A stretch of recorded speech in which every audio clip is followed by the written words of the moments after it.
woman. All right. Welcome to Behind the Throne, Season 8. I hope there's only 6 episodes this season, right? So it has to be episode 5. There we go. Yeah. Okay. A lot happened this time. As usual, should we start at the beginning, or do you want to jump around? I don't know. Let's start at the beginning so we can build up to get to where, because we just jump to the end, it's not going to make sense. You know what I mean? And story-wise, I think we're doing that. Yeah, so Doku, this starts off, give us a little bit, because you could probably hear it better than I can with kids and everybody talking in Rabbit, so. Yeah, no, so it starts off, we see the little raven letters that we've seen, and you see a few words, Rhaegar, the true king. You know who he's talking about. He's trying to get a letter out to Jon Snow. He hands it off to one of his little spiders, that he calls them, some young girl who's working in the kitchens. So he's going to betray Dany. And real quick. Yeah, no, he calls them little birds, first off, just to correct little you birds. there. Thank you. Thank you.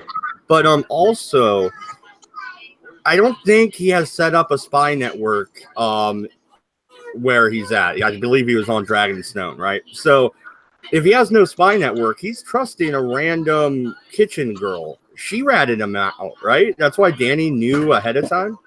I think that's probably his only little bird on the entirety of the island. I don't know. That seems like a weird thing. Like, it seems real. We'll get to the stupidity of this in a second. So no, the next scene we get is Varys talking to Jon Snow on the beach, and Tyrion's looking out over him. And I think because Tyrion and Varys both have, as established last episode, very different ideas of allegiance and what's best for the realm. And then Tyrion goes to Dany and says, I got to tell you something. And Dany already knows off the bat what it is. So I'm blaming Tyrion for this one.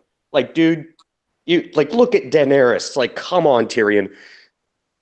Do you see the way this woman looks? Yeah, she's freaking crazy. She looked beat. She looked like she got beat the day before. Yeah. Well, and I do take issue with one thing during that scene, and that's how, when she is not in contact with not only her hand, Tyrion, but she's not in contact with Varys, and she's been locked in her room, she hasn't accepted food, she hasn't been in contact with anyone, how is it that she knows someone betrayed her? Like, her intuition cannot be that good. Well, they're going all the way back to, what was it, season 3, where I think it was Quaithe told her that she would be betrayed 3 times. And how many times is this? This would make the 3rd. Right. Yeah. And ironically enough, I think the prophecy's off by 1 then. But we'll get to that. Well, it's kind of funny that she said she would be betrayed 3 times. Notice she mentioned 3 people: Jon, Varys, and Tyrion. So it's like, I didn't know the 3 for 3 was going to be like, I don't know. That's not how that happened. She got betrayed by the fucking witch. She got betrayed by the witch for revenge, by Jorah for love, or no, Jorah for money, and then it was supposed to be Jon for love, but she's thinking it's Varys for his love of the crown or the realm. Is that it? No, I don't know where Dan and Dave are going at this point. I don't think it's even worth thinking about. Okay, so, and then, Tyrion's scene, he brings Dany information. Yeah, she already knew it. I get that. But, why did she think he betrayed her? He just came and betrayed Varys. Well, I can tell you what Dan and Dave said in the behind the episode thing. Their logic was, everyone that Dany's ever trusted, or to give advice, or anyone she's ever loved, or like who's been close to her, they all end up betraying her or end up getting her killed. So she's just She's in like cuckoo mad queen mode. I'll throw out one quick conspiracy theory before I peace out here. See, at the end there, the bells, about halfway through, the bells are ringing. She starts to get kind of that Nutty Bananas look. Now, did not happen when her father was killed and the city was like, wouldn't that be a traumatic experience if all of a sudden you're a little kiddo, your family essentially is getting killed and slaughtered, you hear the bell, so maybe that was bringing back something from back in the day, almost a form of PTSD potentially. What Yeah, did it? Maybe, but she was on Dragonstone. Oh, never mind. She had that Nutty Bananas look on her face. No, and I had skipped something. My thoughts on the John scene. But before I say that, Kem in the chat says no. She said she was betrayed by John for telling Sansa and Arya. Therefore, Varys is his fault. John never promised, though. Although she did ask him. She begged of him. Also, I want to point out, she really did be like, she was like, it's as much as John's fault for Varys dying as it is my fault. I was like, bitch, you fucking asshole. Was she wrong? She could have not killed him, so I don't know. I'm not going to say it's entirely John's also, as much at fault as she is. Also, why the fuck are you blaming John for this? John was gonna tell his family, if anything, you should be blaming Sansa, but you're saying it's John's fault. Hold on. No, I actually, that just made me think of something. Is it John's fault because he did not bed the queen the night before? Yes. No, because she said that he went, and then he didn't really reciprocate like that much, and all of a sudden at that point she's like, "Fear it is." So let me get this straight. What you're saying is, someone just needs to eat that rotten vagina pussy, right? And then everything will be better. I don't think that. We only saw it in the first season, and I mean, she is a lovely young woman. All I'm saying, 40, is I think the world would be a lot better if we had more orgasms. John, you had the one sword that could have saved the entire Seven Kingdoms, and you chose to not unsheath it. He kept himself sheathed. He had one sword, potentially save all those folks. Could you say he had Lightbringer? Is this the joke we're going to have to run with now? Wait, was this a failure in the patriarchy? I think this was a failure in the patriarchy. He failed us once again, boys. Oh, God. You had one job, Jon Snow. One job. Yeah, why can't we all just fuck our aunts and get along, you know? Sorry? What? Nothing. Well, she's John's aunt. Yeah, technically. Technically, she is. It's not technically. Well, they were raised separately. Does that make a difference? I mean, you know, I watched the Brady Bunch. Well, just to address Fizzle in the chat real quick, did anyone going to point out they made it seem like a terrorist attack from the Middle East, Danny going full?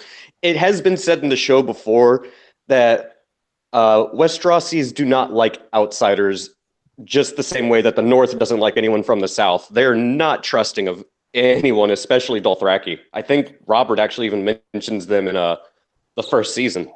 Was Varys right? Yeah. Yes. Clearly. Varys, at this point, Varys is just always right.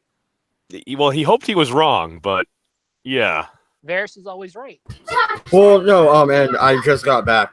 But no, that look John gives him at first when he's talking to him on the beach goes from he might be right, Danny does seem a little baddie, to no, I swore an oath. That's kind of what I saw on the actor's face, or at least what he was trying to portray. Do you guys agree? Was it because she didn't have her pumpkin spice latte? Oh, God. She didn't have her pumpkin spice latte, her pink sweatpants, and her sword. I mean, here's the thing. We're talking about Jon Snow, who, regardless of whether it's his real father or not, you're talking about someone raised by Ned Stark since he was a baby. I mean, he's the only one in the realm that is going to be that diehard, I've bent the knee, I'm keeping my oath type of mentality. And even Ned Stark only lied once. Well, no, and Irate asks who told Varys. That would be Tyrion. Tyrion told Varys because Sansa told him. But okay, we're dwelling on this too much. Let's move forward. Yeah, let's. Moving on. So Dany decides he betrayed her, so she sends Grey Worm, and Varys is writing another conspiratory letter, like in process when he hears their footsteps. So he burns it, takes off his rings for some odd reason, and surrenders. Couldn't he have at least tried to run? No. Isn't he all sneaky and shit? Where's he gonna run, out the window? Yeah, it was like a close. It was like a prison. He is a mermaid. Jump out the window into the water. Actually, I do kind of want to know if anybody in the chat remembers what were the significance of those rings, because I think in the book it's something about that is mentioned, but I don't know if the show ever brings it up. I thought it's because he was a lord. It was his seal. I don't remember. It's been way too long. I remember from the early ones. Yeah, like Ned Stark. He freaking he signed like a missive and stuff like that. And when he was the hand of the king, and he used his ring. Oh, maybe that's what it is. He realized he forfeited his title as a lord. So yeah. So he gets his he puts his rings in the fire. They cuff him. They put him down. And it looks dark. It's dark. The background's a bit darker than I would have expected it to be honest, for that scene. Was he breaking up for anybody else or just me? Yeah, he was breaking up for me as well. Sorry, my fault. Yeah, go ahead. So the scene itself was dark.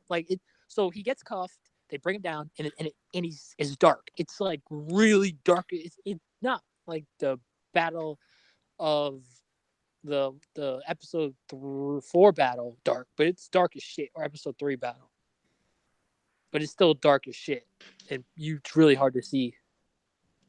Oh, when they take him up to the cliff edge to be executed? Yeah. You know what? I'm actually going... I know the bitterness is still going to be in a lot of people's mouths when it comes to the lighting of the Battle of Winterfell, a.k.a. the Long Night, which they took way too literally. I did not mind the darkness because that scene with Drogon right before Varys gets poofed, yeah, that was pretty cool. That was cinematically very good. I got to give them credit to the directors on that one. That was, and the CGI artists in particular. That was really, really intimidating. Right? Yeah, that was like badass smog to 11. Yeah. So I'm not going to complain about the darkness because I thought it was like, okay, she's going to have Grey Worm execute him. Like, nah, this is Dany. Where the hell's Drogon? And then you're like, oh, there he is. Right? So then what did he say? He said something like, I hope no. What did Tyrion say to him? Tyrion told him that it was me. Like, I'm the one who told Dany. And then he said, well, I hope it was all worth this. And then goodbye, old friend. And then Tyrion just grabs his arm and walks away. He holds his arm because he's like, it's essentially a, may God have mercy on our souls. Yeah. Like, may God have mercy on our souls for what we're about to do. Because there also, that was one part we skipped over after Tyrion told, Tyrion told Dany. She said, if you make one more mistake, it'll be your last. So we'll get to that later. Yeah, Tyrion's on thin ice right now. So anything else you guys want to talk about when it comes to the scene with... Okay. Yeah, I like the shot of the dragon coming in from the shadows like that, and that was pretty cool looking. They did a good job on the CGI there. And I had already brought up season 1 Varys would have never done something so stupid. He would have never gotten caught. Right? How the fuck do you get caught? Yeah, Varys and Tyrion. I mean, maybe the only, just to play devil's advocate, I guess, the only way I could see them making such a sloppy mistake is not realizing just how unhinged Dany is going to get about Jon Snow being the true heir to the Iron Throne. Like, maybe they thought it would be reasonable. Because, I mean, the last episode, they say, why don't they just get married? We have, dual rulership, like, Yeah. I think they still think that's a possibility. John's not going to marry his aunt. I don't see that happening after the end of this episode. But yeah, let's move forward from that scene. John didn't look very encouraged in Dany's actions there, right? No, not at all. Yeah. All right. So what's next? Them landing on the beachhead? They're Yeah. no, I thought it was them. Oh, Arya and the Hound walking in. I thought it was the next scene. Was that the next one? I don't know. I can't remember. This episode was kind of long and a little the whole choppy. back end took up most of what I can remember. Yeah, well, so just to cover that real quick, yeah, we have the Hound and Arya going to King's Landing. Dany How is did they get down there so quickly? Teleportation magic. Dan and Dave. They fast traveled. Yeah, they fast traveled.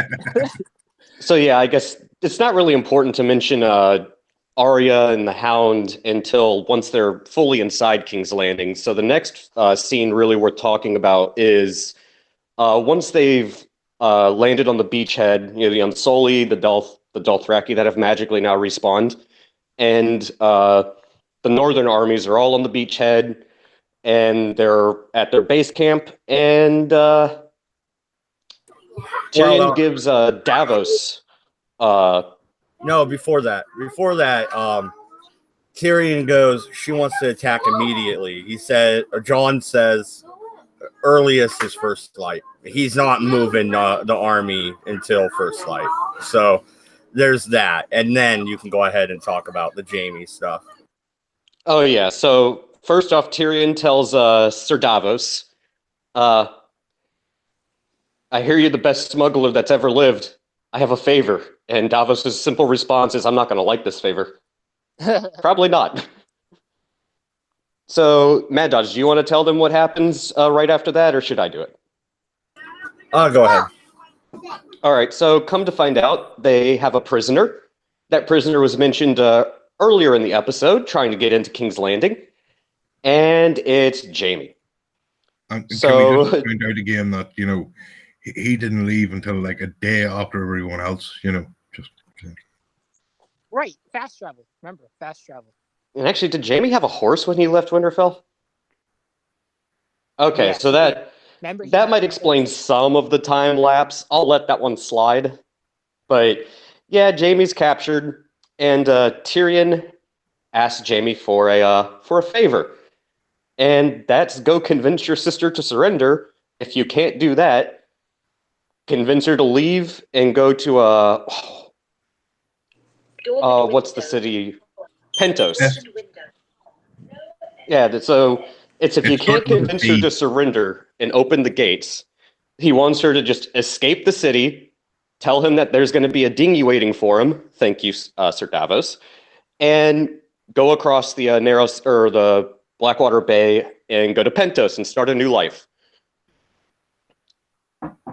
Although Jaime wasn't thoroughly convinced that the city would fall in a day, Tyrion somehow manages to convince him, knowing that this will probably cost him his life if Jaime fails. So, thoughts on that? Yeah, no, you were saying during it that it was too long. It might have been a little too long, but it was needed. Okay, so what happens there is he tells him to go in the same way that he escaped before when he killed Tywin. And Arya knows about this passage as well. So what I had imagined happening, and I think they should have did this instead of what they did, was my immediate theory was, okay, Cersei's going to run into fucking Arya on the way out with Jaime, and Arya's going to kill Cersei. But, yeah, that doesn't end up happening. Yeah, no, it doesn't. So, no, yeah, I did think that exchange was a little bit on the long side. Although I would forgive it if they didn't waste roughly 20 seconds of them rowing to shore. Like, you don't need to expand that scene any more than 6-7 seconds. Like, what the hell, guys?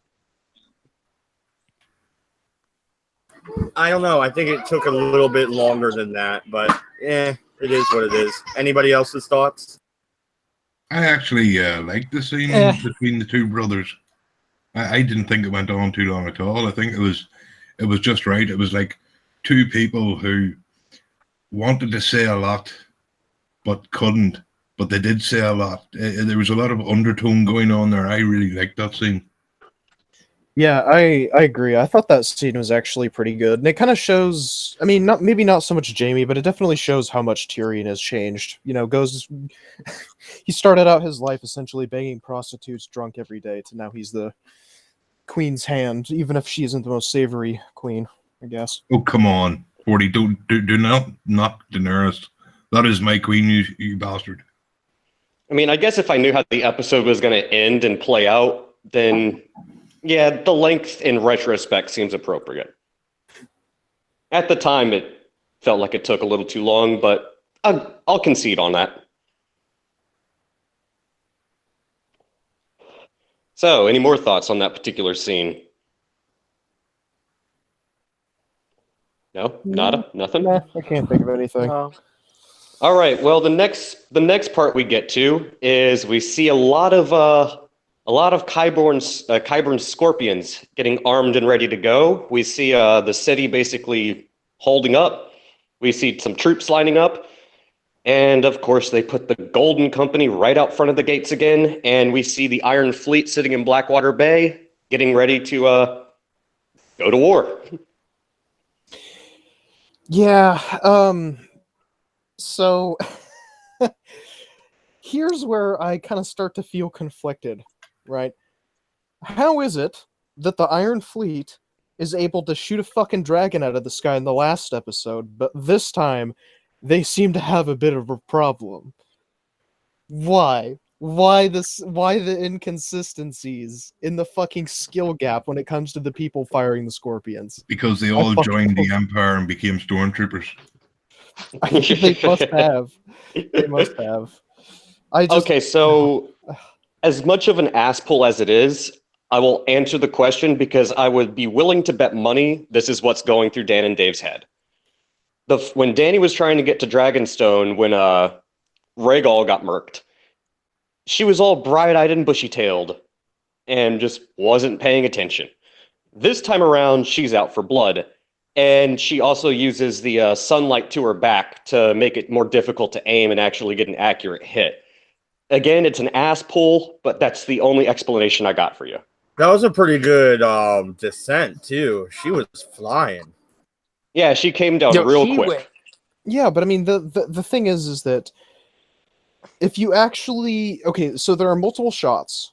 There are multiple scenes where Dany's flying around on her dragon and wrecking shit. There are multiple shots from Cersei's point of view, looking out over the city, and you can clearly see the scorpions mounted along the... not the palisades, the wall. You can see them mounted along the city wall, right? You're talking... I don't know if you want to do everything by scale, right? But from what I know of the books, you're talking about... 100 scorpions, maybe, tops, surrounding the wall if they're all evenly placed out, man. Like, you're talking about a tremendous amount of scorpions, and none of them are concentrating fire on the dragon. Whereas it took, 2-3 people last time to shoot a fucking stupid lizard out of the sky? How long does it take to shoot a flying gecko? Like, come on. Yeah, before you have to remember that in the last episode, they were hiding behind a big rock. And you couldn't see them from the sky, all the boats. Well, and again, Sorry, go ahead. No, go ahead, sir. Okay, so no, again, this is where I'm not going to give credit to the director. You have to actually look at the map to see, Dany's essentially attack route. So she comes down pretty much nosedives onto Blackwater Bay and manages to take out all the ships with a little bit of luck, needless to say. Yeah, but then she follows... There's no way. All of the other, it's an ass pull, plot armor. But the walls on King's Landing are all facing the other direction. facing to the west. So she comes from the east and just goes straight down the walls instead of attacking the wall direct head on. So they have to readjust the aim, and we can see that Drogon is a lot more agile than Rhaegal was for whatever reason. Plot armor, I guess. So Yeah, Also, even though how he's the the hell- bigger how dragon, the hell- he should be the slower dragon. Also, how the hell did he not run out of like fire at any point? yeah, and You know what I mean? Like, you know what I mean? Like, it would make more sense Sorry. if the camera angles were more well thought out in regards to how the map and King's Landing is set up in relation to Blackwater Bay and where the Iron Fleet would be. But it was kind of an undersight on the director's part. But that's the only way I can really know to explain it. I'm chalking it up to plot armor. Okay. Still, though, I do find that that skill gap, the fact that it has suddenly closed so swiftly and noticeably, I do find that very disturbing.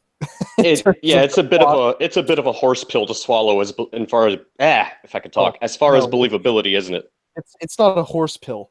It's a football-sized repository. It's it's fucking shit, man. It's shit. Fair enough. Now, more on the dragon attack, because that takes place first before any of the actual melee combat begins. My bigger question is, if she's strafing the walls, how does she get around inside King's Landing? Because she would have to come around and then strafe straight towards the gate to blow it out. Yeah. Well, and how experienced is she at destroying castle walls? This is the first time I've ever seen her do it. And, well, the explosion, which is, the signal to charge, is pretty big. How did she know it wasn't going to hit all of her troops? I think, judging by what she did next, I don't think she actually cared. Yeah. Yeah, I don't know. That's another bit of a plot hole right there. I don't know if it was the Night King on Undead Viserion, I could buy it, because you also have the cover of the blizzard. That would make more sense than Dany in broad daylight flying on top of a gigantic black and red dragon. Oh, yes, does bring up a very important point. I know Maud was about to talk there, but I have to say, just how exactly does she sit on Mr. Spiky? Well, you see, the horns. I don't want to know the answer to that. You see, the horns protrude up ever so slightly into the anus, and that's used as a vehicle steering device of sorts. This reminds me of a certain South Park episode. Yeah, if you wanna dive suddenly, just clench your ass a little bit. No, but it does. Even though we're making jokes, like it is a point. I mean, how does she? I mean, like, it made sense. I think I saw a clip once where she was like side saddle. She was just basically laying over, but this time she was like straddling the spikes, and it just doesn't make sense. Yeah, I guess maybe Dan and Dave would give us an explanation, like, oh, well, Drogon can fin out his fins, I guess. Like, maybe he can expand and retract them. I don't know. We've seen him do that before, but it would still be a stupid explanation. But no, okay, so then they charge at the wall. Where did they get these Dothraki? They respawned. How are they able to navigate the giant, crowded, the streets in King's Landing are not a grid. I might look like it when she does her thing here in a few minutes, but they're not. They're windy. They're medieval streets. Yeah. How do they these are fucking horsemen from the open plains. Are you shitting me right now? I think the answer to that is that they didn't know where they were going. They were just going to slaughter. They just didn't really care who they slaughtered. It didn't really matter which street they took. Yeah, I mean the Dothraki are they're pillagers. They're the epitome of barbarians essentially. They're there not to conquer the Iron Throne for Dany necessarily. They're probably more there for raping and pillaging and shiny things. Basically, Vikings on horseback. Yeah. Well, then they there must. was. Sorry, go on, man. Yeah, I was gonna say then they must be the most mad at Dany after this, then, because there was nothing left to pillage. But there wasn't even anything to rape at the end, so Yeah, there's something I want to talk about with that, which I guess we can get to, because this whole battle, we might as well just talk about it in a nutshell, really, right? Because it's so jump cutty. Yeah, it really is. Which again is the battle itself from the start of the Dragon Vanguard attack. This is where the director and camera angles really start to become a glaring issue. What's with the sweeping angles they were doing in close combat? I don't like that. Neither. They did that around Jon once. They did it around Arya once, and then a few other characters, and it was the same sweeping motion. Like they used a boom arm and fucking swung the camera in a semicircle around the actor. I don't like that that choice there. Well, I can tell you two reasons why they do that. First off, it's a way to cover up poor choreography. Like when you have a lot of people in a large scene like that, it makes the scene intentionally difficult to follow, and it also, and I hate this excuse, but I'll tell you what it is.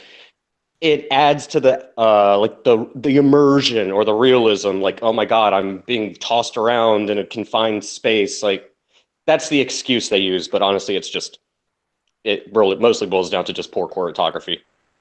Yeah, which I can understand because I mean you've got hundreds and hundreds of fucking extras during those scenes. Sometimes I assume, you have all the people lined up as peasant 1 through 99, and then all the soldiers lined up as soldier 1 through 99. So I guess I can understand a little bit. Yeah, I mean, I still consider it kind of sloppy. I mean, you don't have to use that as a constant cover up. But I get why they did it. I don't approve of it. Okay, so yeah, and there's lots of close combat, and she keeps strafing right around where her troops are coming in through the breach, which I think is stupid as well. It's like firing arrows upon an infantry battle where they're clashing. You're going to kill both sides. I mean, it's stupid. Let's be honest. Dany is not exactly a general nor a tactician. She's not Tywin Lannister over here. She's a bright-eyed, bushy-tailed Wolverine on the back of a gigantic fire-breathing lizard. You also have to remember, from a military standpoint, your what would you say? The lower downs are quite expendable. Yeah. Yeah, the idea of acceptable losses. Yeah. Basically, they're cannon fodder. Yeah, as long as they kill a few people and allow you to breach the city, then what's a few dead of friendly fire, I suppose. Yeah. No pun intended. And I didn't catch that. While we're talking about kind of just kind of general, urban tactical warfare, ye olde tactical warfare, it really bothers me that there is a specific scene after that. They breach the city, a little bit of rape, a little bit of pillage, burning the houses and raping the women's and children's, good stuff like that. There comes a point where the Lannister forces and Jon Snow and the Northern forces, along with some Unsullied, ended up basically meeting at like a bottleneck, right? And it really bugged me that as the Lannister forces, you might be outnumbered, but you can equalize those numbers through use of bottlenecks, and they were in an optimal position to do so, and they didn't. And also, why did none of them have shields? That bothered me too. 40, do you not remember the last episode where they put the catapults on the outside? Well, and Jon uses a bastard sword, which is a two-handed sword, right? So that's why he doesn't have a shield. Well, no, the Lannister forces, no one had shields. Did you notice that? Yeah, they all had swords. They had no shields, so that's not an effective urban fighting force as far as medieval warfare goes. Especially no. when you're going against Dothraki, you could parry and attack the horse. Once they're horseless, at least there's half the battle. Yeah, well, but I mean, my point is, like, shields are no. I mean, shields would certainly be helpful, right? Don't get me wrong, but shields are not. Even against a superior force, you can equalize the force through means of bottleneck, right? Well, and also it's just there's another thing that bugs me. If you spent enough time to line all of the battlements with these gigantic scorpions, why do your troops seem extremely ill-equipped? I mean, shields at the front, spears at the rear. I mean, that's a difficult obstacle to get past in urban warfare unless you can find a side street and flank your opponent from behind. It seems like city defense was not exactly something that was very well thought out. It's a nitpick, I know, but annoying nonetheless.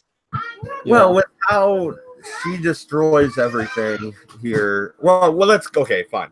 They all melee through and come to a kind of a crossroads with all the Lannisters and all the Stark and Grey Worm's forces. Which, fuck you, Grey Worm. Fuck you for what you're about to do. Okay, the bells ring finally. John, or no, the bells don't ring yet, right? They stare at each other for what? Was that 2 or 3 minutes, guys? They stare at each other for a few minutes. And then the Lannister forces drop their swords a few seconds after Dany's dragon lands on a tower that's nearby. Because at that point, it doesn't matter if you can bottleneck them or not. You're screwed. They got the aerial support and dragon fire. And then the bell rings right after that. Thank you, Jamie. Yeah.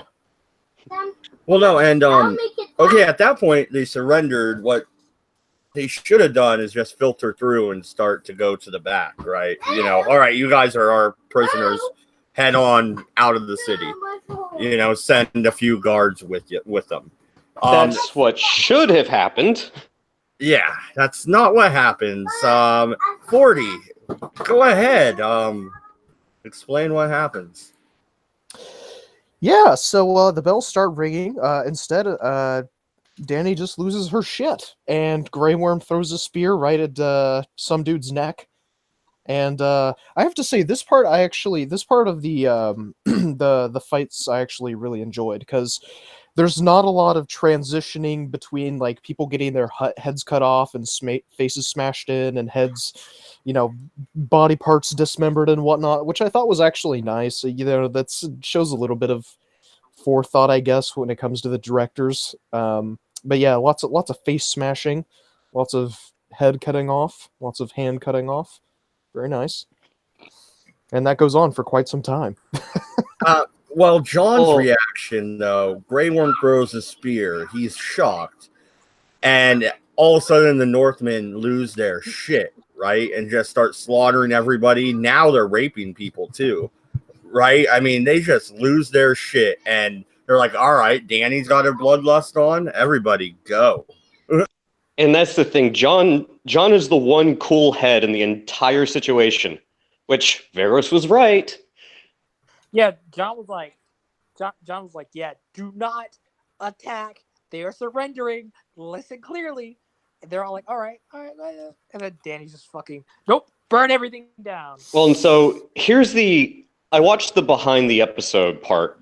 So here's the explanation Dan and Dave give us as to why Dany just goes full on berserk mode. So she's staring at the Red Keep, her quote ancestral home, even though she was born on Dragonstone, and that's actually the ancestral home of the Targaryens, not exactly the Red Keep.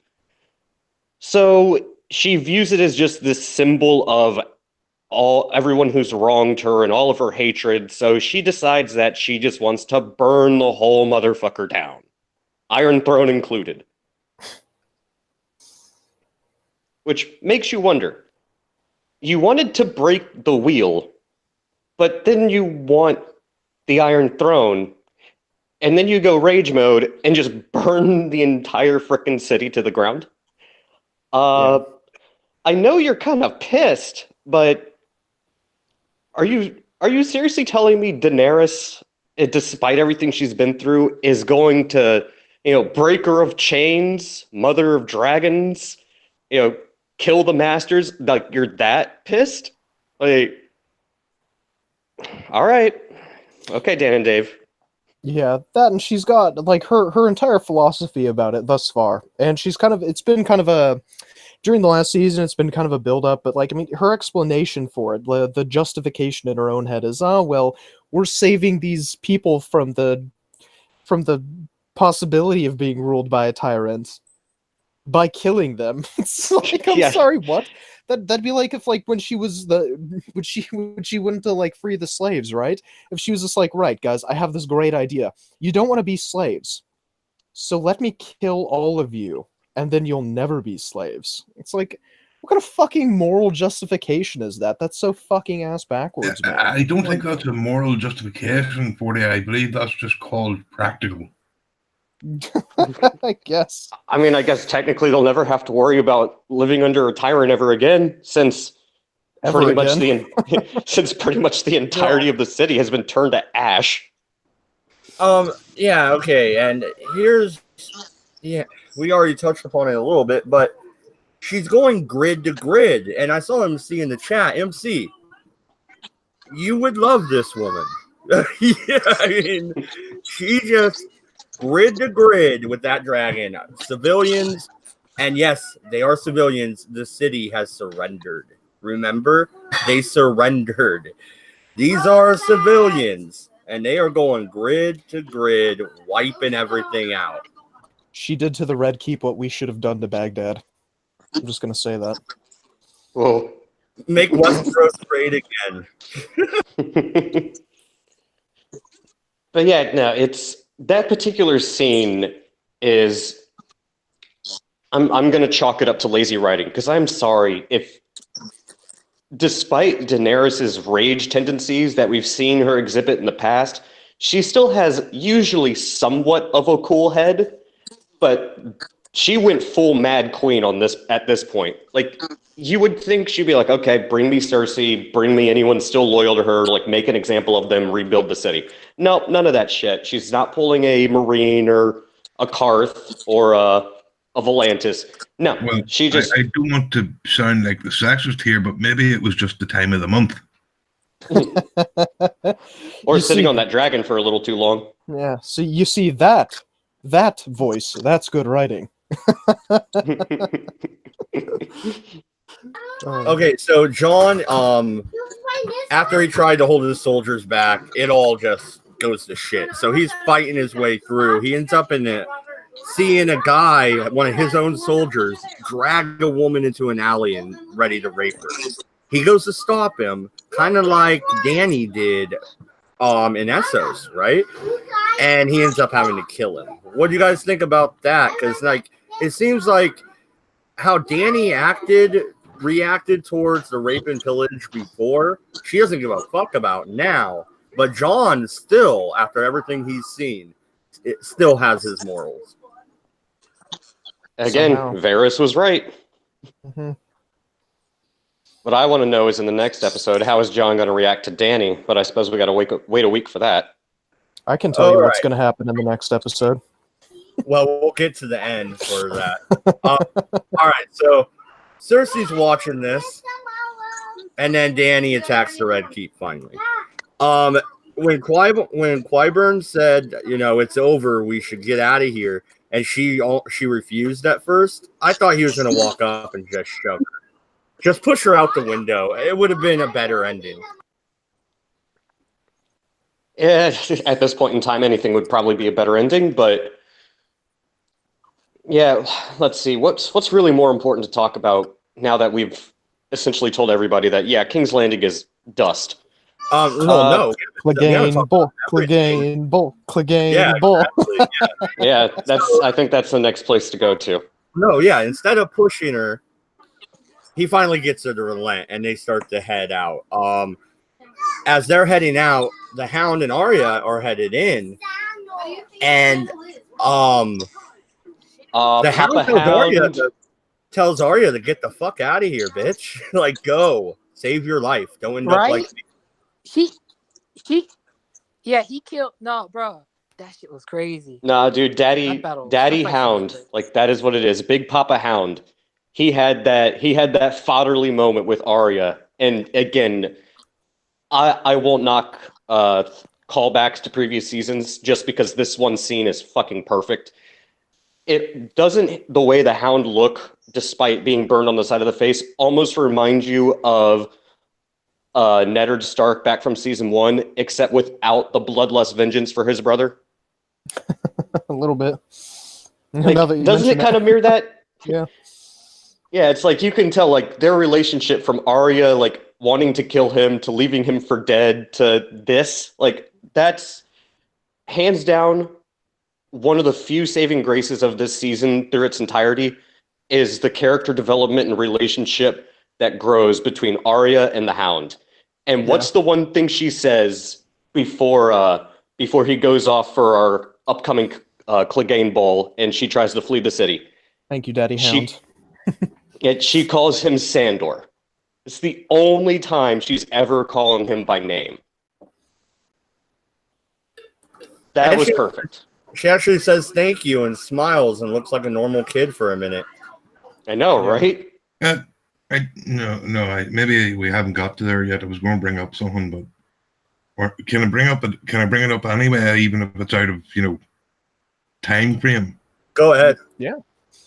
I'm just saying that Miss Arya, who is apparently this uber assassin, she snuck out of the castle somehow. She got across a battlefield somehow. She got through thousands of undead somehow to kill the Night King, and she can't even make it out of a street without getting blown up at least 4 times. Oh yeah, I did. I'm just saying, couldn't she have jumped up on the walls or something, or the roofs? She just sort of it was like watching I don't see how she could have done this in the last episode and then can't do it in this episode. Yeah, that was. I mean, yeah. While the Hound and his brother are fighting, she some odd reason has trouble eluding things. I mean, do you guys remember that one scene where she's locked in the library with all the whites, right? And she expertly evades them, no problem. And it's just like now all of a sudden when this gigantic fucking building is falling, she has a trouble like running 10 feet to the left. See, this is where Dan and Dave go for spectacle and emotion as opposed to thinking things through. Is Arya the main character in Assassin's Creed, or is she not? Was it the Hound having a fatherly moment with her that kind of breaks her super ninja mode, and now she's just in a panicked rush to not get burned alive? Because you can see, and through that like back and forth, as far as Arya's part of that goes, she actively is trying to like help save other people and get them out of the city. And again, she's an assassin, so this is probably the first time she's ever really seen mass carnage.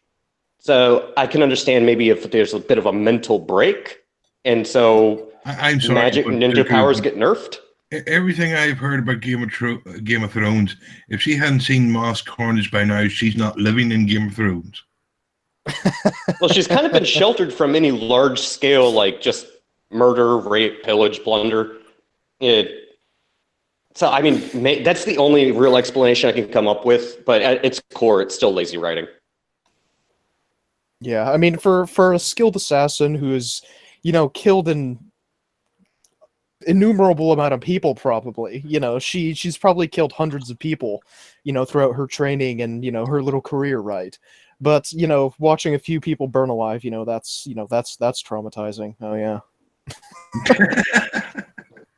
I mean, again, it's okay. So let's just say this outright: this entire season, up until now, and then the past season, show that Dan and Dave stopped really caring about writing a cohesive story that makes sense as far as the characters are concerned. They're going for appeal to emotion, and they're going for spectacle. That's what they want. And cheap shock value surprises. That's what it has devolved into. Yeah.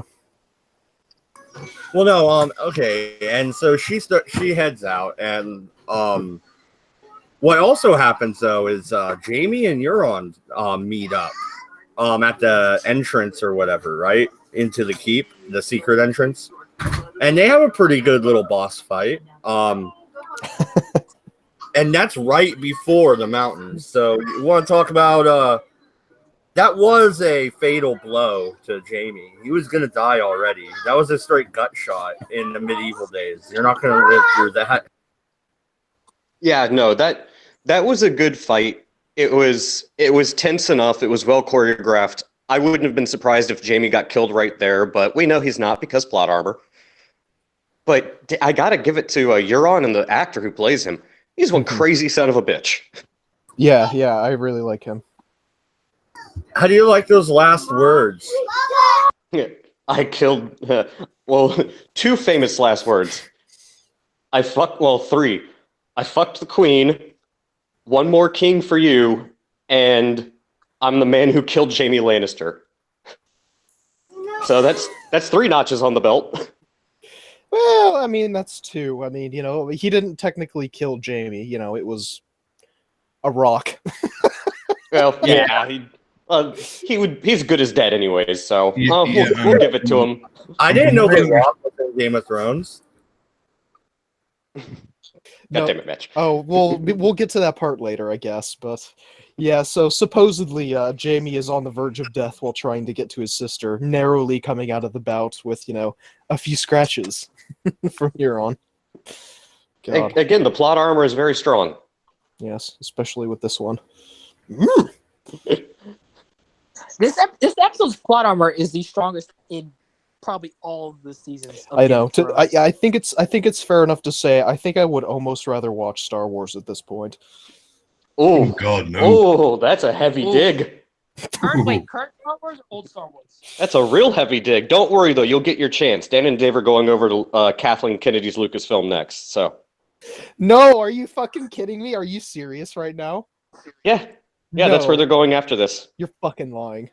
No, I'm not. I'm 100% dead God. serious. I am honest. I'm 100% honest with you. That's where they're going next. They're going to work on Star Wars projects. Oh my God, Star Wars is officially dead. Oh my God. Hate to be the bearer of bad news. Sorry you had to hear it from me and not a pretty girl, but yeah, that's what's happening next. Okay, well we're not talking about Star Wars, guys. All right. But no. Okay, so yeah, the Jamie fight was good, but it's over. We got through that. Jon then pulls the Stark army out. Finally, retreat. We're not storming in there. She's blowing everything up anyway, right? Yeah, literally everything. Right. Like, what's the point? We're not going to get any of it. Yeah, but Grey Worm gives him this look like, you traitor, you're retreating. You think that's going to come back? Yeah, I definitely think that's going to come back to bite him. Because, I mean, especially... And the unfortunate thing is that Jon did a very smart thing, right? Dany not only runs the risk of hurting a majority of her own troops that are inside, raping and pillaging and storming the Red Keep and whatnot. But, I mean, Jon made a smart move pulling his troops out. They're going to rape and pillage and be fucking absolutely unruly. And plus, they're also probably going to get hurt in the process. Because of fucking Dany. It's like, why would you not pull your troops out of there? And also, you might want to preserve your army for the inevitable aftermath, assuming everybody in that city is not dead. Yeah. But okay, let's take a quick bet.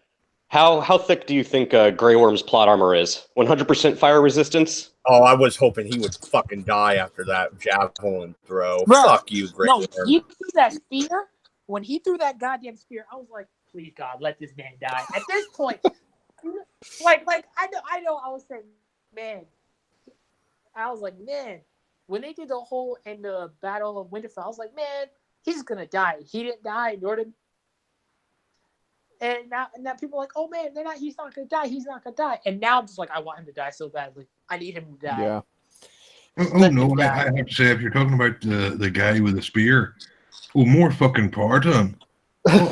Oh yes, I mean, not only did he get, let's be honest, the Lannisters' army was stupid enough to throw their weapons down. I'm sorry, I'd have slaughtered the cunts as well, because there's a rule in warfare you don't leave an enemy behind.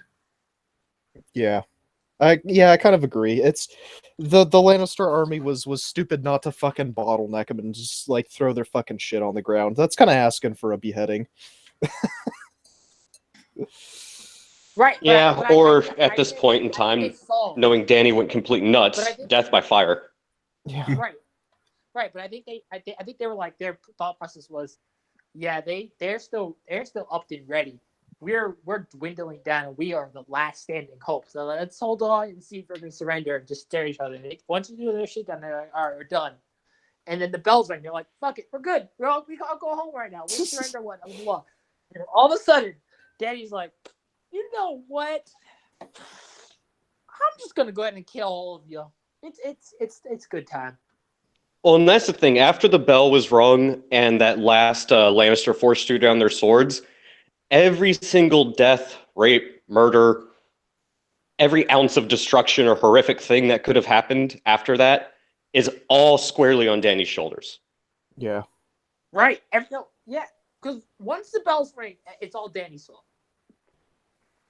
Again, and I want to point out, Danny was the person who's free, who's ended slavery, who's ended like rape, who's saved like rape victims and whatnot. Now she's just like, meh, rape everyone and pillage everything they have. Like, what the fuck? Tough love. All right. Okay. Who was Sam's father again? Randall Tully. Mhm. Randall Tully called it. He made the smart move, and so did Dickon. I'm not going to bend the knee to a foreign queen with an army of savages at her back. Yeah. That was a pretty smart move, man. I Yeah. mean, all things considering thus far. Ugh. Well, I see my prediction was off with the whole, oh yeah, this is how I thought it was going to end. God damn it. I'm upset.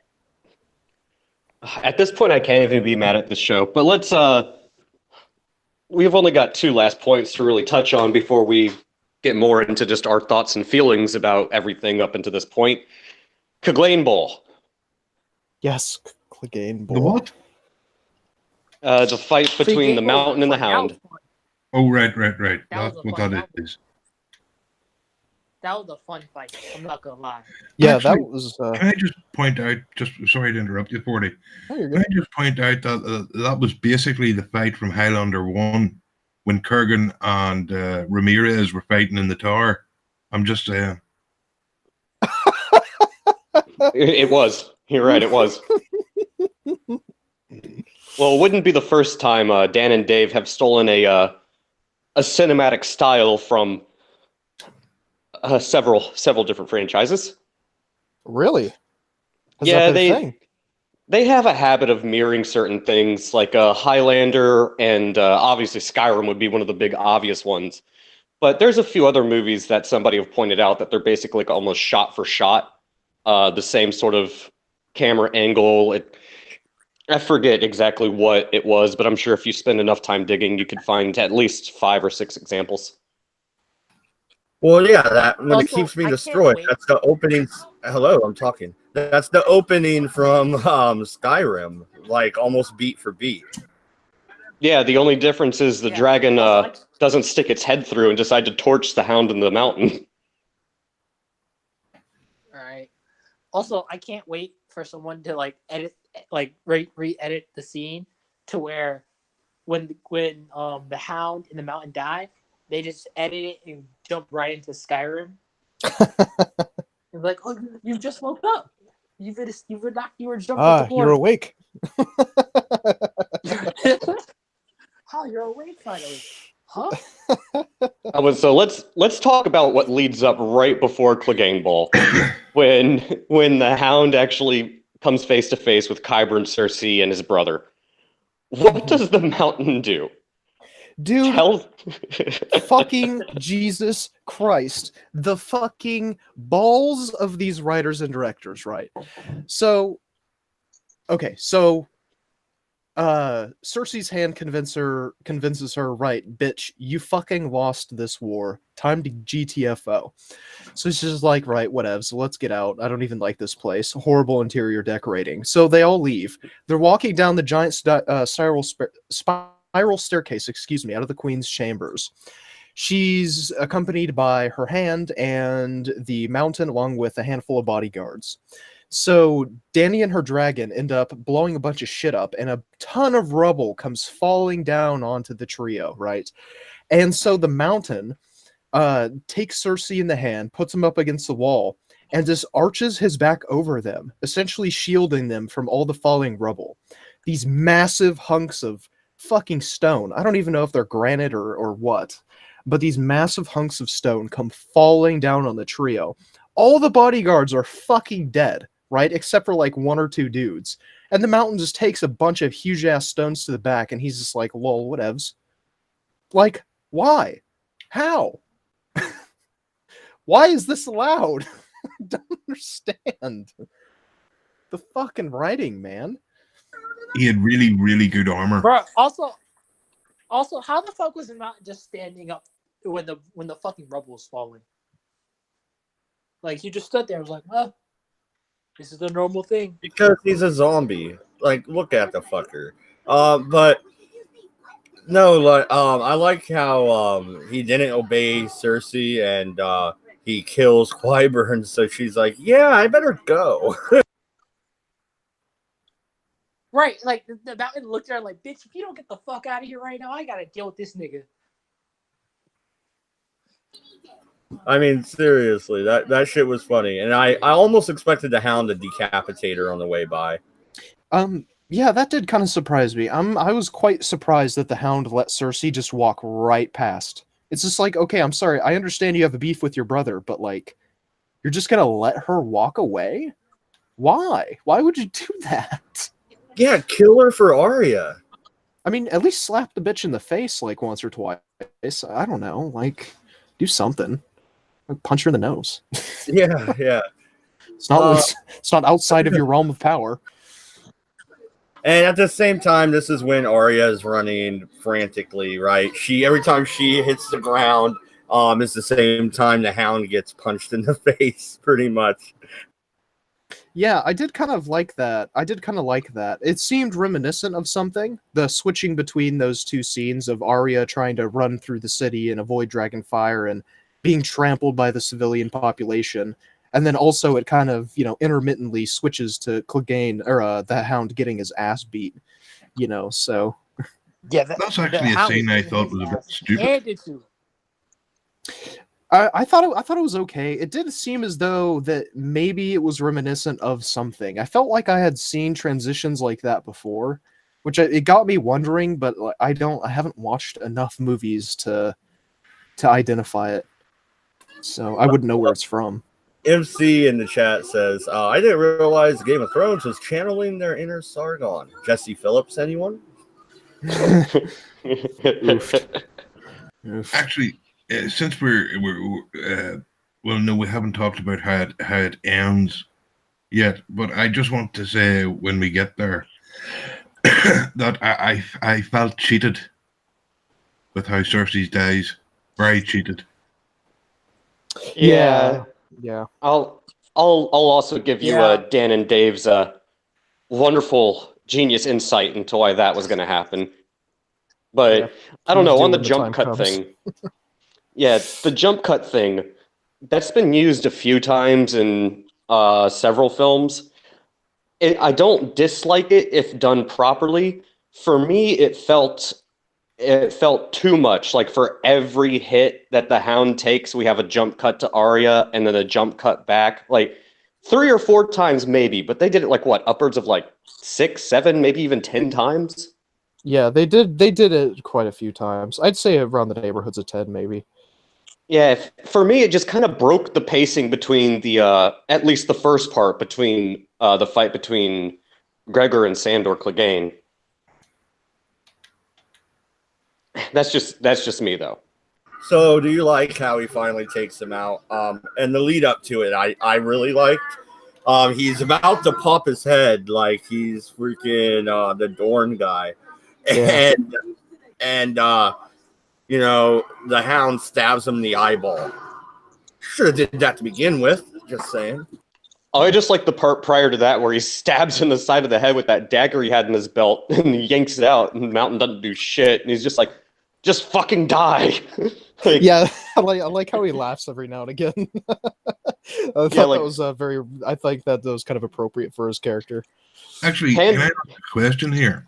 Since I haven't been following, I mean, basically this is the only season I've really seen, but, you know, I know the mountain's big, but yeah, getting stabbed several times would at least make him bow a knee or something, you know.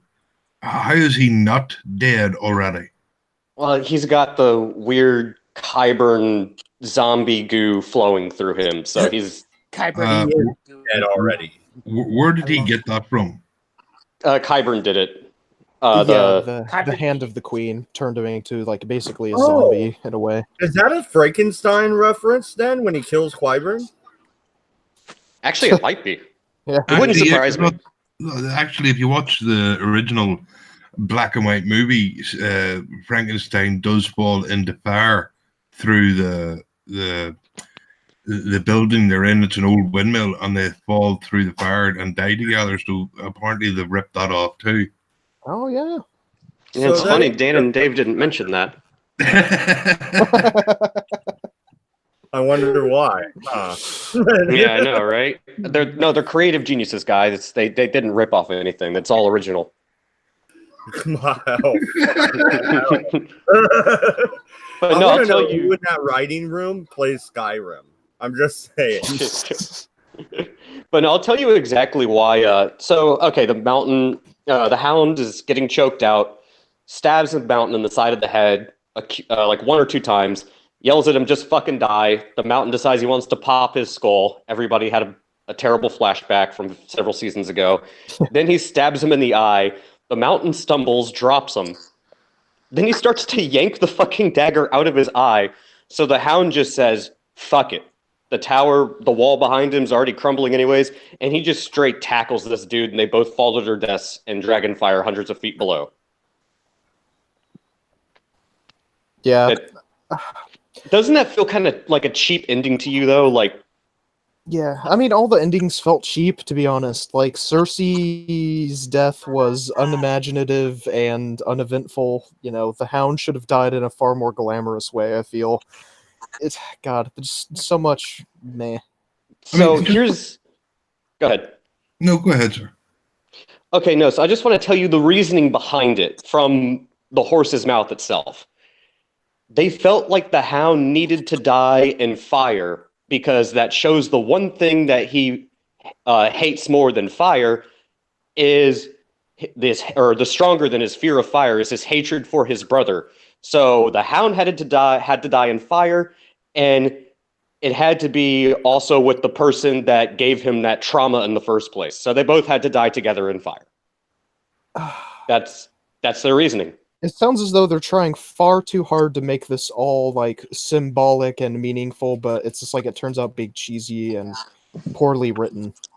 Yeah, trying to be Shakespearean with it, if you will. Yeah. they're trying too hard to like make it seem like, oh, we need to make this ending perfect and make it symbolize everything. Like, no.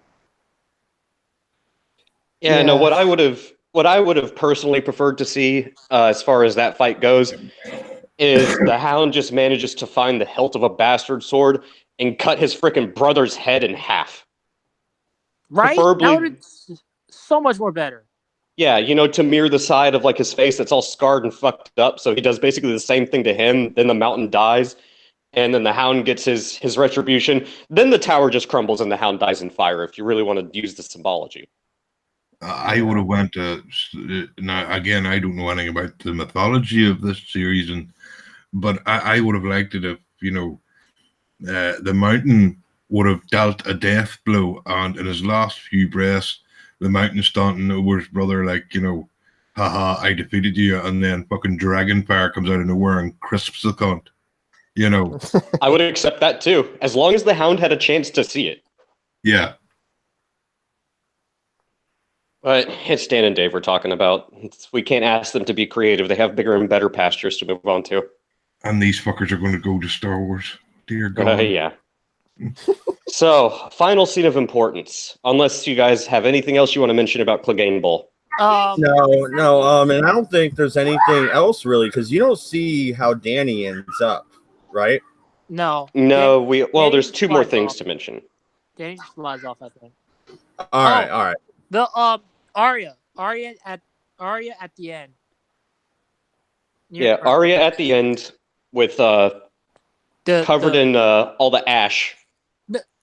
Before that, with the mother and daughter. Oh yeah. That is worth mentioning. So, as we had mentioned previously in the stream, Arya was trying to save this this boy and his little sister, and she's like, "Hey, we need to go. We need to get out of here. We can't stay. We have to keep moving, otherwise we're dead." Well, the boy gets injured by one of the rampaging Dothraki. She goes to try to help pick him up and get the little sister going. Brother falls. Arya's just like grabs the sister and it's like, okay, we got to go. And she breaks free of Arya and goes to try to grab her brother. And guess what's coming right down from the horizon? Wild guess. A fucking dragon that just torches the entire street line, and Arya somehow, plot armor, miraculously survives. Of course. Thoughts? I knew she was going to survive this. She's going to end up going west of Westeros or dying killing Dany, but I think that's her ending. You see, the thing is, I honestly thought, and even though, again, I haven't saw a lot of this show, I honestly thought when they had that slow pan of her face, I thought she was going to turn around and she would be scarred like the Hound. That's what I thought. Yeah. That Still actually would have better. been poetic in a proper way. Yeah, you should have been in the writing room. That would have worked. Literally, any of us could have been in the writing room. We still would have written a better ending. That's very true. Yeah. So, what do you think about the snow of human ash coming down, just covering Arya's face as she just pans around, looking at the absolute destruction? Another name on the list. Sorry, I think you cut out there for a second, man. Another name on the list. Yeah, all right. At this point in time, I'll take it. I'll take whatever I can get. Yeah, it's pretty evident that it's pretty evident that Dany's on her list now too. I mean, it's pretty fucking evident that Arya is the linchpin to this entire season. She's the one who's going to kill the Night, or who did kill the Night King rather, and she's going to be the one who again falls out of the sky from nowhere and ends up killing Dany. You know, okay, so just quick prediction, or not prediction, but my subverted expectation. If Arya's the one to kill both the Fire Queen and the Ice King, and that's the Song of Ice and Fire, and it's not Jon, like, I'm sorry, Jon and Arya have always had that relationship between the two of them since season 1. Arya got her side of the kill. If Jon is not the one to kill Dany and it ends up being Arya, I am going to fucking be so damn livid. You will hear me ranting for like 30 minutes solid on next week's stream. Actually, can I have a question? I need a question answered, right? Now, we saw the dragon go around and burn the city, right? Yeah. But can someone tell me what sort of explosives the people in that city were keeping? Because even without the dragon around, buildings were bursting with green fire. Oh, there's wildfire beneath the city and like the canals and shit. I'm sorry, Not what? the canal. Yeah, there's this stuff called wildfire. It's back in the Battle of the Blackwater Bay. I think that was season 2 or 3. It's green fire. It's supposed to mimic dragon fire. Think Greek fire from the real world. That's pretty much what it is, but stronger because it's a fantasy story. And Cersei's allowed her people to keep explosives in their houses. Well, it's hidden underneath the city. Like the city has all these different like canals and waterways and catacombish style structures, and it's all hidden. Yeah, it's all hidden under there. So to say, you damn Europeans and always questioning our Second Amendment. Yeah, but the thing is, it wasn't the ground that was blowing up. It was the tops of the buildings that were going up in green fire. Well, apparently, wildfire is extremely volatile to the point where, like, if you drop a vial of it, it explodes like napalm. Yeah, But okay. At least you're that's right. the explanation. You're right to think that it is really fucking weird though, because I had totally forgotten about it, to be honest. Well, It's an George asshole. wrote that into the books, so that is a real thing that's gonna happen probably in the books. But let's end episode with Rock. Okay, no, I can't just jump to the rocks. Jamie puts his fucking hand around her throat 3 times. 3 fucking times. Dan and Dave, stop trolling us. Stop it. Yeah, they trolled the fuck out of us. This last season is like a troll. That's what this is. The reality. Well, remember when is a troll. Remember when we were watching the episode when Jamie meets Cersei in the map room, and we're all like, okay, is this going to be Arya wearing Jamie's face, or is this actually Jamie? Yeah. And then she makes the like, oh, you're wounded, and you see the blood on her hands. Like, okay, it's actually Jamie. Arya noped the fuck out. Again, that's Dan and Dave spitting on a fan theory that's, what, 5 years old now? Yeah. Yes. Also, I'll point out, he did die in the way he wanted to. He did die in the arms of the person he loved. Yeah, but it also spits on the Valonqar theory from the books as well. So it's like, no, you got killed by a rock, not the younger sibling. Yeah. It's like... People are like, the thing that killed Cersei was a rock. It's a picture like Dwayne "The Rock" Johnson, which is kind of funny. Yeah, so just to extrapolate on that scene a little bit, they get down to the catacombs where Jaime is supposed to escape with Cersei, take the little dinghy that Ser Davos provided, and sail over to Pentos and start a new life together.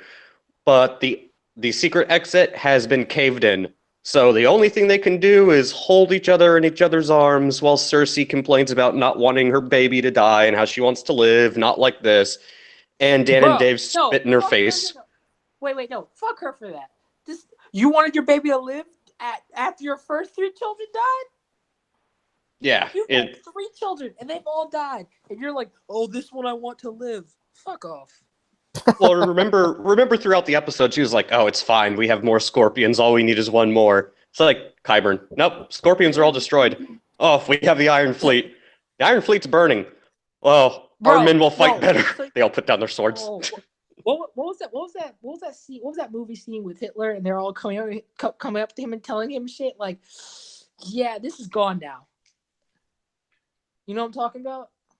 Oh. Yeah, fucking. Yeah. What was the name of that movie? Not Inglourious Bastards. No, it was like The Last Days, or fuck, what was it? It's that movie about the last like 3 or 4 days in Hitler's bunker. Yeah. Yeah, I don't remember the name of it. See, there we go. One more movie that Dan and Dave have managed to rip off. Yeah. It's like, well, yeah. And then, yeah, they're all talking like, well, and he's like, well, I still got this. Like, nope, that's gone. So like, well, we still have this. Nope, that's gone. And then all of a sudden, you just see Hitler's like hands start shaking, take off his glasses. See, the more and more we talk about this, the more and more I start to realize just how unoriginal Dan and Dave actually are if they don't have source material to go off of. I guess I really shouldn't be that surprised. Hollywood sings them praises as being geniuses, which is shorthand for they regurgitate the same stuff that makes us money. Well, no, and okay, he dies with his arm kind of around her, but his hand kind of on her neck. Or is that their little nod to what's probably going to happen in the book? Because they changed a lot. This isn't going to be our ending from the books. There's no way this is our ending from the books. I don't buy it. See, I don't know how the books are going to end, and I'm not going to pretend, because George R.R. Martin's actually creative for the most part, by comparison. I think just knowing how Dumb and Dumber spat in the face of all the fans because your fan theory is stupid, I believe that's an actual quote, I honestly feel that's kind of just a middle finger. I'm going to be perfectly honest. I think the horse I think the horse was Braun at the end. Was it? I think so. Huh. At this point in time, anything's possible. Now, Honestly, fuck it. sorry about the yelling. They're on their way to bed, hopefully. But no, now we get to our rating. I'm not gonna overrate any more of these fucking episodes like I was doing before. I'm going 5. I don't like this death for Cersei. I don't know. I think this was chock full of cliches. The bright spot was I see a rift in Jon and Dany now, and I see how the next final episode is going to kind of play through. I really think I have a good idea. But I did like the Clegane Bowl. That was good, even if it is a Frankenstein ripoff. Not George, but Game of Thrones did it better. Now someone else can go ahead and give their rating. I just wanted to get my whole spiel out why I remember it. I'm saving mine for last, so you two go, or you three go ahead. I give it a broken marriage out of 10. Damn it, that's what I was gonna say, you son of a bitch. Yes, I'm glad I went first. Damn. Well, I took a gamble like Cersei, and I got crushed by a rock. All right, broken marriage out of 10. Wait, what number did you give I gave it a broken marriage out of 10. Right? Makes sense. It's so appropriate. Jared, how did you become a prophet? Yeah. Oh, God. Well, we're not going to see any Jon and Dany sitting on the Iron Throne together now, are we? Oh, no. Yeah. I think we all know what's going to happen. You see, I don't think I know we're all thinking that Arya is going to kill Daenerys for burning the city. We think that, but I honestly think it's going to end up. Remember, they're doing a prequel, so at some point in time they'll probably do a sequel to this. So I'd say HBO has probably already got something lined up for a sequel to Game of Thrones. So I would say that they probably will leave Daenerys on the throne. Jon will go back to his castle. Arya and Midget will probably be killed. And is there anyone else I'm forgetting? And Sansa. I mean, everyone who matters, pretty much, yeah. Because for some reason, instead of getting this, I thought, the sister fucker was going to stab the sister to death and then, die holding her dead body, which would have been more impactful, but instead they just dropped a fucking rock on them. Yeah. Yeah. Well, and there was one thing that really fucking threw me off. There was a fan theory. I don't know if you guys saw this at all, but if you look closely enough at like the rings, in the opening credits, there is an engraving of a giant dragon, a comet, and then 3 smaller dragons. Have you seen that by chance, you guys? No, this one's new to me. Yeah, so if you pay enough attention to if you just go back for shits and gigs and watch the opening credits, and it's one of the very last little inscriptions to be shown on the ring. And it looks as if what's the last remaining dragon's name? Drogon. Drogon. It looks like it might be Drogon, 3 small dragons, and a comet. Now, if you guys remember, when Dany hatched her original 3 dragons, what was it? Oh yeah, what was it prefaced by? The Red Comet. That's when that one wildling chick was with who was she with? Bran, I think it was, right? Yeah, I think it was Bran.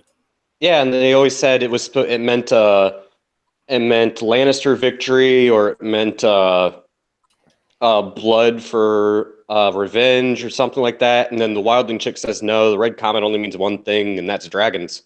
Yeah. Hang on. Right. So there were 3 dragons, 1 still alive. There's a comet. Are you going to say they're going to deep impact this fucking show and just have a comet destroy the fucking world? No, I fucking wish, right? That just fucking arc server it, just fucking comment. But No, I think because this fan theory has been floating around for the past like 48 hours or so that Dany is going to get another 3 dragons and it's going to be issued by a comet. And it's let me see if I can find it for you guys. 'Cause Actually, want you guys to see it. I would much rather see that if there's going to be a big bad dragon, I don't want to see any more of Dany's fire-breathing dragons. Give me like an ice dragon, even if it's just an Easter egg. I would much rather see that. Actually, I think I'd much rather, have a immaculate conception and see Daenerys give birth to a dragon egg. That would be funny. Oh, God. Yeah, What? I don't know. There's a lot of things that I don't think we're ever going to see. I'm almost at the point where I wish I just knew the fan theories and didn't actually see the way this is going to end. Fuck, I'm But looking. we can't all get what we want. Where is it? So I guess I'll go ahead and just give my actual rating for this episode. I'm gonna go with a 4 out of 10, just because I don't know. Too much cliches. It's too little, too late, and I do feel like Dan and Dave are just kind of fucking with us at this point in time. They just want spectacle and emotional appeal. Well, and again, this is coming from probably the novice here, because remember, this is really the only season I've seen. The way it was filmed, the gaps in the story, out of 10, I think I'd have to give it a 4 as well. Because it was just, I mean, you don't put your troops, if you have a fucking fortress, you don't put your troops outside of the fucking fortress. I mean, I know they had to do that so the next scene where the dragon blows the thing up from the inside works, but no. Yeah, it's this season. I started out with high hopes, but by the end of episode 3, I was like, okay, we're gonna get the regurgitated. Let's get it over with a lot of fan service and just. Here, look, pretty scenes and cool CGI and a decent music score. I mean, the music and the CGI definitely get solid 10s, but everything else is just disappointing. Not enough to save it. Can you guys see this by chance? Yeah. So this is the picture I was talking about right here. So here's Drogon, big dragon, and then there's 3 tiny little dragons with the comet. That's one of the inscriptions on the opening. So this is where that fan theory came from, that Dany is going to get new dragons. Maybe. And it's even prefaced by, I mean, granted, I don't know if this shows forethought or maybe just it's a plot hole or whatever, but I think it was during either season 5 or 6 where Drogon is off fucking about and he's just like, or it is just, wandering around, pillaging, raping, eating sheep and killing people. And people have suspected that dragon was off laying eggs in the meantime. Yeah, because they are supposed to reproduce asexually, isn't it? Yeah, they just lay eggs. Yes, I mean, it's possible. I don't know. Yeah. It'll be interesting to see if that's something we see in the final episode. Well, considering that your friends D&D are into symbolism, maybe the large dragon symbolizes Daenerys. Can you hear me? Yeah. So I'm just jumping in because I wanted to comment on this and I wanted you to hear me on that. That inscription is a reference to when the 3 dragons were born. Oh, okay. So that is basically just. Yeah, you already had the comment. The big dragon is Daenerys, and the 3 dragons are Rhaegon, Drogon, and Viserion. Okay. I was kind of getting my hopes up there a little bit, but I don't know why. It's 5:30 in the morning here, so I'm going to go to bed. Good night, everyone. Good night. All right, have a good one, man. Yeah, so if you look at the other inscriptions, it also depicts the Red Wedding at the beginning there with Robb Stark's death. Okay, so I'm going to go out on a limb here and just make an assumption that all the inscriptions are likely just references and foreshadowing from the first 4 seasons and not anything to come. Yeah, the in the previous seasons they have used like Robert's Rebellion and stuff like that, so it is always references to the history of Westeros. Gotcha. Well, good. No more dragons for Danny then. Yeah, There goes. I was kind of hoping throughout the entire episode this time that just one of the Scorpions would have survived and would just take down Drogo. Yeah, Drogon's got the thickest plot armor of all. We're hoping for too much. Well, the one with the thickest plot armor was the White Horse at the end. Oh yeah, I'm surprised. Like, where did this bastard come from? Dude, I know. That was ridiculous. Oh my gosh. Yeah, I don't know what kind of symbology they were going with that, but it made me laugh more than anything. Maybe they were trying to do something biblical. I saw something on r/freefolk on the Pale Horse of Death. That's exactly the same comment I made when I very first saw that scene. I was like, Dan and Dave are sitting in a room somewhere just like laughing at us like, hey guys, look, it's a pale horse. No, but somebody on Twitter was like, did the Revelation things where it's like God on and there will be a white horse and on it will be death, and it was like Revelation 6:6, Yeah. and I was like, I immediately went to Gandalf's horse. I mean, who knows? Did any one of you think about the SpongeBob meme? We did it, Patrick. We saved the city. Oh, God, no, I didn't think that, but I'm going to see it now. Yeah, I think that one was a great one. With just the burning city in the background. Well, that's the one thing we can be confident of. The memes that are going to come out of this episode are going to be amazing. Oh, they are. They already are. yeah, people hate yeah. it. This is one of those things people are just like they hate this episode. Yeah, I already saw a meme about like fuck, what was it? It was someone saying, "I love how in Game of Thrones the main bad characters are always changing, right?" And it showed. Oh yeah, and D&D. It showed fucking Jesus Christ. It showed the Ice King, and then it showed the fucking writers, and it showed the fucking what was his name? Joffrey and Ramsay. Joffrey. God, man, I always forget the names of the older characters. Yeah, it showed Joffrey and Ramsay. Fuck, man. Yeah. So savage. Yeah. But however, yeah, I'll say this for the episode. The game though actually did live up to my hopes. well, for what this season is, it was good. That's why I said a 5. I've been rating them, I think. So I'm trying not to this time, and I was actually skeptical the whole time watching it. I personally, I'm like one of the maybe 3 people alive that didn't hate the Battle for Winterfell episode. Well, no, and real quick, Rat, in the chat, Iconic Film Clip says, the Hound's death was the only time I ever cried over a television show. What about MASH when freaking Radar dies? Come on, are you heartless? Theon Greyjoy. I'm just saying. I did not love the way Euron Greyjoy died. I don't know. I don't know. I think I would have hoped for maybe some more like Greyjoy themed death for him. Like, I don't know, something on the sea against Yara, maybe.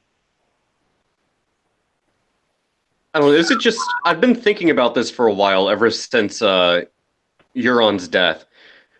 Doesn't Euron remind you of a Ramsay Bolton, but if Ramsay could be considered kind of a bitch whenever he's up against someone stronger than him, Euron's basically the same character, but the polar opposite as far as like aggressiveness.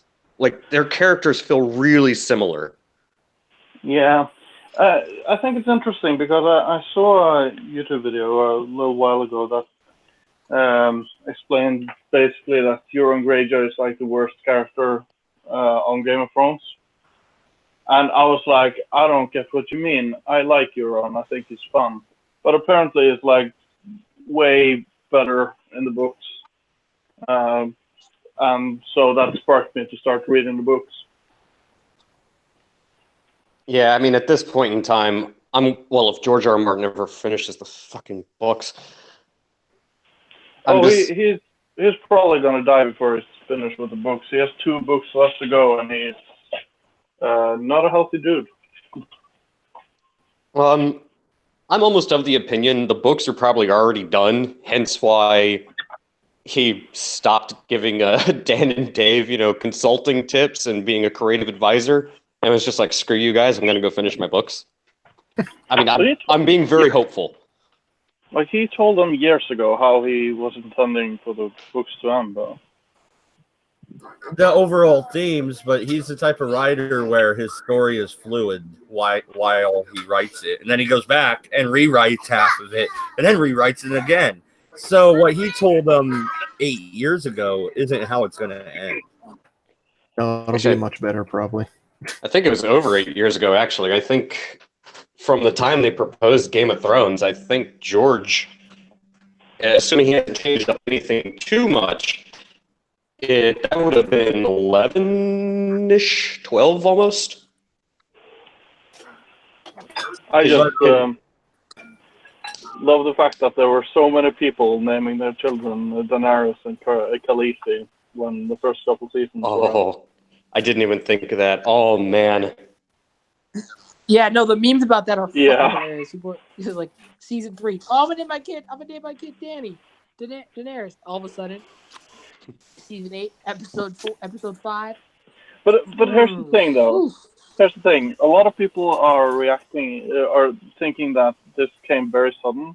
But I'm like, if you paid attention throughout the entire show, this Daenerys becoming cray-cray wasn't really a shock.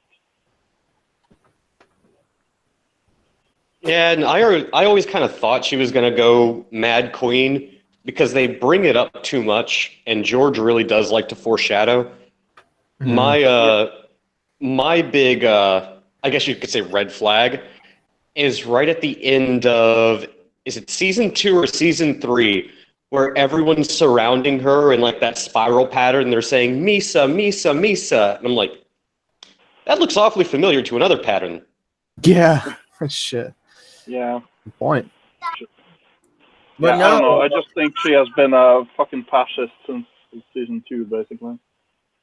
I figure we'll do the predictions on different episodes. So anything else about your initial reaction before we wrap up?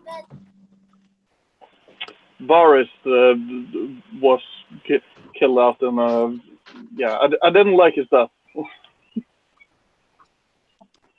Yeah, I guess the only thing I can really say at this point in time is between episode 3 and 4, going into this one, it was already pretty loudly broadcast what was likely going to happen.